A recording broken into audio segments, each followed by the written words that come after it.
বৰপেটা জিলাৰ মন্দিয়া প্ৰাথমিক শিক্ষা খণ্ডৰ অন্তৰ্গত ঢাকালিয়াপাৰা 1886 নং প্ৰাথমিক বিদ্যালয়ে উদঙাইছে চৰকাৰী বিদ্যালয়ৰ ফুপুলা স্বৰূপ। বিনা শিক্ষকেৰে চলিছে অৰ্ধশতাধিক ছাত্ৰ ছাত্ৰী থকা বিদ্যালয়খন। 3 মাহৰ পূৰ্বে বিদ্যালয়খনৰ একমাত্ৰ প্ৰধান শিক্ষকে অৱসৰ গ্ৰহণ কৰাত শিক্ষক শূন্য হৈ পৰিছে বিদ্যালয়খন। বিদ্যালয়খনৰ এনে অৱস্থাই চিন্তিত কৰি তুলিছে অভিভাৱক তথা ছাত্ৰ ছাত্ৰী। স্থানীয় এজন নিবনুৱা যুৱকক পাঠদানৰ দায়িত্ব দিছে বিদ্যালয় পৰিচালনা সমিতিয়ে। শিক্ষাৰ আমূল পৰিৱৰ্তনৰ কথা কোৱা চৰকাৰৰ দিনত চৰকাৰী বিদ্যালয়ৰ এনে অৱস্থাই চিন্তিত কৰি তুলিছে সচেতন জনতাক।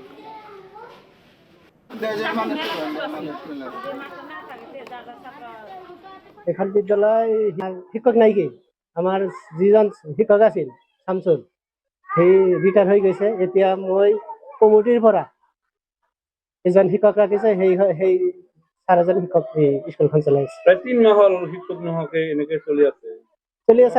আমি অফিচত অসুবিধা আছে, আমি অফিচত কমপ্লেইন দিছো, কিন্তু কমপ্লেইন হিচাপে আমাৰ ছাৰখন দিয়া নাই, টিচাৰখন দিয়া নাই। এতিয়া এইটো মন দিয়া কি লাগে আপোনালোকক? আমাৰ টিচাৰ লাগে।